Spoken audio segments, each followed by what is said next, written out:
नीलाचल निवासाय नित्याय परमात्मने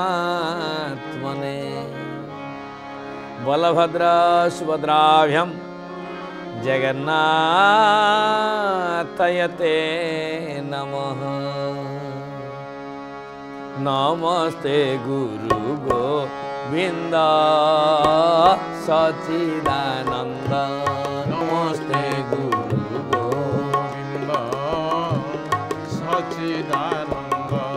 तुम्भ कृपा विनाशिना तुम्भ कृपा विनाशिना जगत अंध। नमस्ते गुरु गोविंद सच्चिदानंद। नमस्ते गुरु गोविंद सच्चिदानंद। नमस्ते परम गुरु नमो प्रेम कल्पतरु। नमस्ते परम गुरु नमो प्रेम कल्पतरु। तुम्भ कृपा होइले तुम्भ कृपा होइले हुए पूर्णानंद। नमस्ते गुरु गोविंद सच्चिदानंद। नमस्ते गुरु गोविंद सच्चिदानंद। तुम्भ कृपा विनाशिना तुम्भ कृपा विनाशिना जगत अंध। नमस्ते गुरु गोविंद सच्चिदानंद। नमस्ते गुरु गोविंद सच्चिदानंद। नमस्ते गुरु गोविंद सच्चिदानंद। तुम्भ कृपा विनाशिना जगत अंध। गुरुदेवंकर दया नहेले गुरु कृपा नहेले ये जगत अंध सदृश प्रतीयमान हुए। सज्जन मंडली भगवानकर शंकरंकर क्रोधरु जात होइथिबा जलंधर जेतेबेले ब्रह्मांक निर्देश रे शुक्रमुनिक द्वारा अभिषिक्त होई सिंधु प्रदेशर राजा भावरे अभिषिक्त हेले। सिंधु नंदन जलंधरंकर अभिषेक करिबा परे कालनेमी दैत्यर कन्या वृंदावती सहित जलंधरंकर विवाह समापन करागला। जलंधर वृंदावती की विवाह करी मर्त्यर शासन करने को लगिले। से कन्या शुक्र मंत्री बोले जलंधर को विवाह कले। कार्तिक व्रतर महिमा के कही पारे गुण सीमा। से सती पतिव्रता पुण्य असुर तेज दिनु दिने। कार्तिक व्रत कथा एही शुण सुजने मन। शपथ दीपे चक्रवर्ती होइला सागर संतति। संसार मध्य जेते धर्म तुहे कार्तिक संगे संग। जलंधर महामंत्री शुक्रंक सहित असुर सेनाबल सहित जेतेबेले निजे राजसिंहासन रे उपवेशन करिसेंती सेही समय राहु दैत्य आसी प्रवेश हैला। राहु दैत्य को देखी जलंधर पचारिला, अरे राहु तुम्हें एमती अर्ध शरीर कहीं प्राप्त होइछ? तुमर काया कहीं नहीं, तुमर शरीर कहीं नहीं, तुमर मुंडटी केवल कहीं अच्छी? शुक्राचार्य कहले से बहुत गहन कथा, जदि तुम्हें जानिबा को चाहुच मु तुमको संक्षेप रे कहबी। एक कथा मोर आगे कह देखिया कुल मोर देह। कार्तिक व्रत कथा एही शुण सुजने मन दे। କିଏ ତୋତେ କଲା ଏତେ ସରି ଆଜ ସାରିବି ତାର ଶିରି। କାର୍ତ୍ତିକ ବ୍ରତର ମହିମା କେ କହି ପାରେ ଗୁଣସି। ରାହୁ କହିଲେ ହେ ମହାରାଜ ଆପଣ ଯଦି ମୋର ଏ ଦଶାର କାରଣ କିଏ ଜାଣିବାକୁ ଚାହୁଁଛନ୍ତି ଆପଣ ଭୃଗୁନନ୍ଦନ ଶୁକ୍ରାଚାର୍ଯ୍ୟଙ୍କୁ ପଚାରିଲେ ସିଏ ଏହାକୁ ଠିକ୍ ଭାବରେ ଆପଣଙ୍କୁ ବୁଝେଇ ପାରିବେ। ରାଜା ବଚନେ ଶୁକ୍ରମୁନି କହନ୍ତି ଶିଷ୍ୟ ସ୍ନେହ ଘେନି। କାର୍ତ୍ତିକ ବ୍ରତର ମହିମା କେ କହି ପାରେ ଗୁଣସି। ଶୁଣ ରାଜନ ଚୂଡ଼ାମଣି ଏ ପରା ସତ୍ୟ ଯୁଗବାଣୀ। କାର୍ତ୍ତିକ ବ୍ରତ କଥା ଏହି ଜନେ ମନ ଦେ। ଶୁକ୍ରାଚାର୍ଯ୍ୟ କହିଲେ ମହାରାଜ ସତ୍ୟ ଯୁଗରେ ଯେତେବେଳେ ଦୁର୍ବାସାଙ୍କ ସାପରେ ଦେବତାମାନେ ଅସୁରମାନଙ୍କର ଶକ୍ତି କ୍ଷୀଣ ହୋଇଗଲା ଦେବତାମାନେ ସ୍ୱର୍ଗର ସମସ୍ତ ସମ୍ପତ୍ତିକୁ ଉପଭୋଗ କଲେ ଦେବତା ଆଉ ଅସୁର ଦୁଇ ଜଣ ଯାକ ମିଶି ସମୁଦ୍ର ମନ୍ଥନ କରିବା ପାଇଁ ନିଷ୍ପତ୍ତି କଲେ। ସମୁଦ୍ର ମନ୍ଥନ କରିବା ଦ୍ୱାରା ସମୁଦ୍ର ଗର୍ଭରୁ ଯାହା ପ୍ରାପ୍ତି ହେଲା ତାଙ୍କୁ ନାରାୟଣ ସବୁ ଜିନିଷ ନେଇ ଚାଲିଗଲେ। କହିଲେ ଅମର ଭଣ୍ଡାରେ ରଖାଇ ଆପେ ଲକ୍ଷ୍ମୀ କି ବିବାହ ହୋଇ। କାର୍ତ୍ତିକ ବ୍ରତର ମହିମା କେ କହି ପାରେ ଗୁଣସି। ପୁଷ୍ପକ ଆଦି ରଥ ଯେତେ ସୁରାଦି ଔଷଧ ସହିତେ। କାର୍ତ୍ତିକ ବ୍ରତର ମହିମା କେ କହି ପାରେ ଗୁଣସି। ହରିଚନ୍ଦନ ପାରିଜାତ ଉଚ୍ଚେଶ୍ରବାଦୀ ଐରାବତ। କାର୍ତ୍ତିକ ବ୍ରତ କଥା ଏହି ଶୁଣ ସୁଜନେ ମନ ଦେ। ଏମନ୍ତ ଉପୁଜିଲେ ଯେତେ ବିଷ୍ଣୁତା ଦେବତାଙ୍କ ହିତେ। ସଂସାର ମଧ୍ୟ ଯେତେ ଧର୍ମ କାର୍ତ୍ତିକ ସଙ୍ଗେ ନୁହେଁ ସମ। ଅମର ଭଣ୍ଡାରେ ରଖାଇ ଆପେ ଲକ୍ଷ୍ମୀ କି ବିବାହ ହୋଇ। କାଟିଲେ ସଂସାର ବନ୍ଧନ ପାଇବୁ ଶ୍ରୀ ମଧୁସୂଦନ।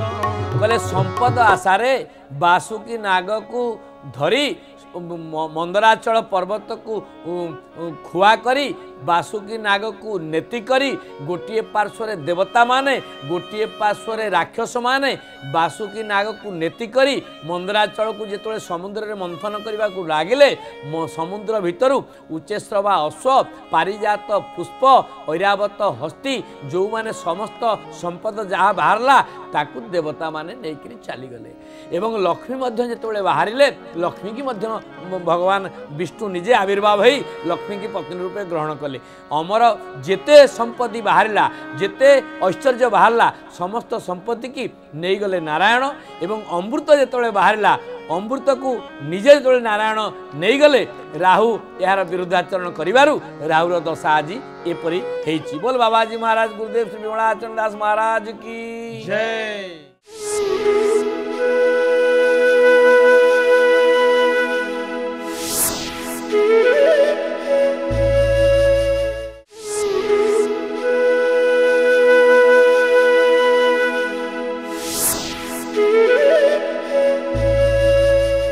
ভোজন পরশিলে সুধা খাইবে বলি সর্বে শ্রদ্ধা। কার্তিক ব্রতর মহিমা কে কহি পারে গুণ সীমা। মায়া মোহিনী রূপ ধরি অমৃত পরশন্তি হরি। কার্তিক ব্রত কথা এহি শুণ সুজনে মন দেই। যেতবেলে সমুদ্র গর্ভরু লক্ষ্মীଙ୍କୁ পাই ବିଷ୍ଣୁ ପତ୍ନୀ ରୂପେ ଗ୍ରହଣ କରିବା ପରେ ସମୁଦ୍ର ଗର୍ଭରୁ ଯେତେବେଳେ ଅମୃତ ବାହାରିଲା ଅମୃତକୁ ଭାଗ କରି ନେବା ପାଇଁ ଦେବତା ଆଉ ରାକ୍ଷସମାନଙ୍କ ଭିତରେ କଳି ଲାଗିଲା।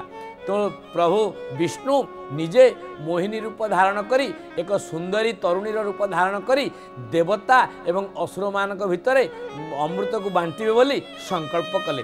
ଦେବତାମାନେ ଗୋଟିଏ ଧାଡ଼ିରେ ବସିଲେ ରାକ୍ଷସମାନେ ଗୋଟିଏ ଧାଡ଼ିରେ ବସିଲେ। ଏଣୁ ମୋହିନୀ ଯେତେବେଳେ ଦେବତାଙ୍କ ପାଖରୁ ବାଣ୍ଟିବା ଆରମ୍ଭ କଲେ काले असुर मानक भाग पड़िब कि न पड़िब कश्यपଙ୍କ पुत्र राहु दैत्य देवता रूप देवता मानक पाखरे बसी पड़ले।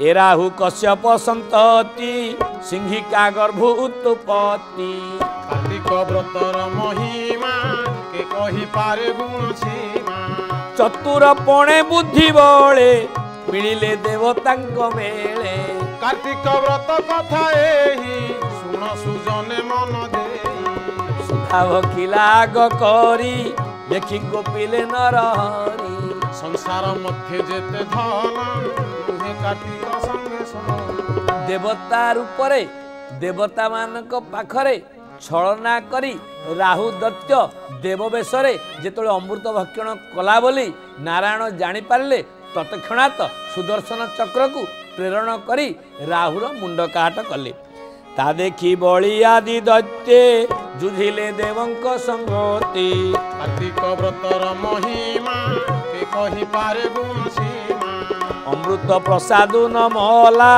एक उभय मूर्ति हेला कार्तिक व्रत कथा एही सुन सुजने मन देई जेहेतु राहु दैत्य अमृत भक्षण कर सारी सुदर्शन चक्र रे प्रभु तार शिरच्छेदन कले मध्य राहुर मृत्यु हैला नाही तार मुख राहु होई रहिला शरीर केतु होईकी रहिला गोटिए दैत्य जोड़िए रूप धारण कला गोटिए राहु आउ गोटिए केतु तापरे सुदर्शन चक्र धारण करी प्रभु राक्षस मानक मारिले सेई दिन ठारू राहु एपरी असाय भाव दैत्य मानक पाखरे अछि युद्धे अमर गण जीणी त्रैलोक्य होइला भाळेणी कार्तिक व्रतर महिमा के कही पारे गुण सीमा जलंधर मने मने चिंता कला अरे वरुण तो मोर पिता समुद्र तो मोर बापा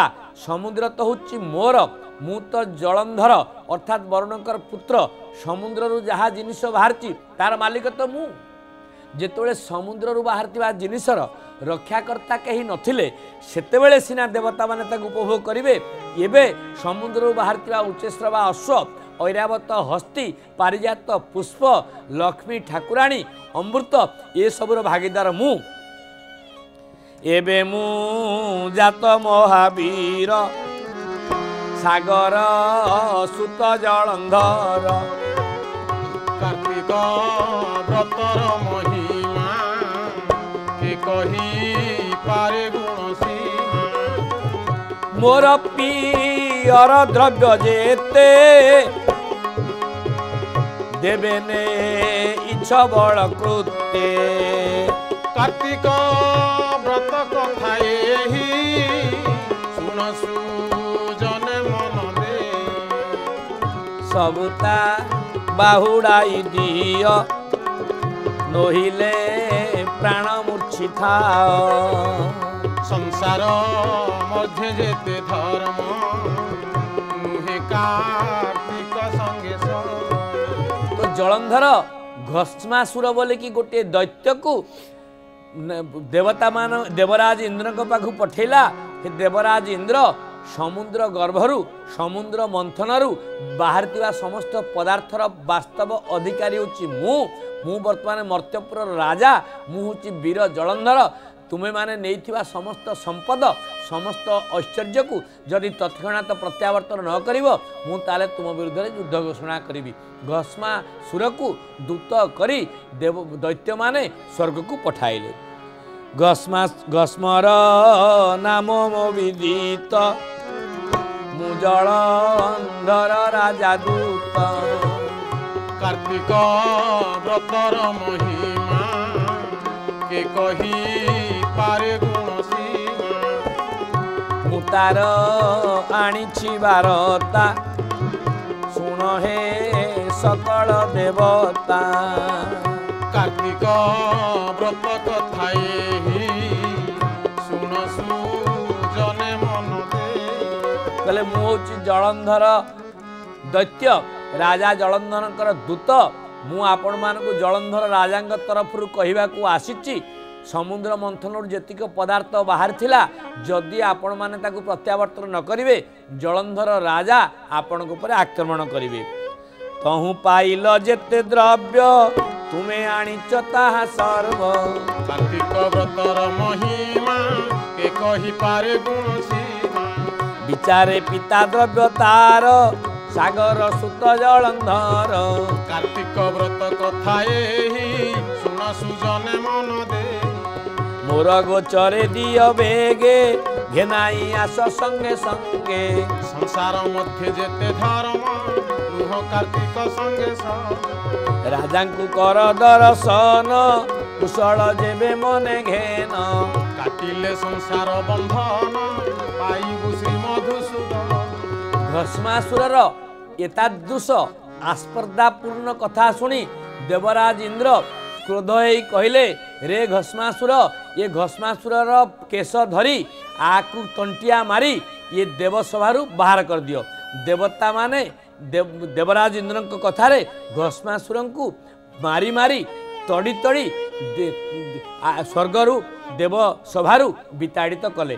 ଘସ୍ମାସୁର ଆସି ଜଳନ୍ଧରଙ୍କ ଆଗରେ କହିବା ଦ୍ୱାରା ଜଳନ୍ଧର କୋପାନ୍ୱିତ ହେଇ ରାଗ କରି କ୍ରୋଧ କରି ଦେବତାମାନଙ୍କ ବିରୁଦ୍ଧରେ ଯୁଦ୍ଧ ଘୋଷଣା କଲା।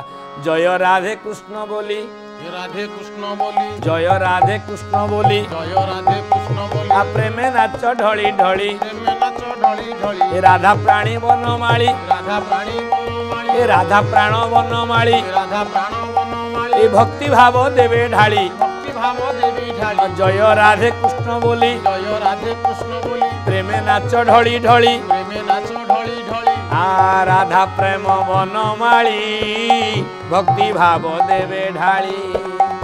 ରାଧା ପ୍ରାଣ ବନମାଳି ଭକ୍ତି ଭାବ ଦେବୀ ଢାଳି।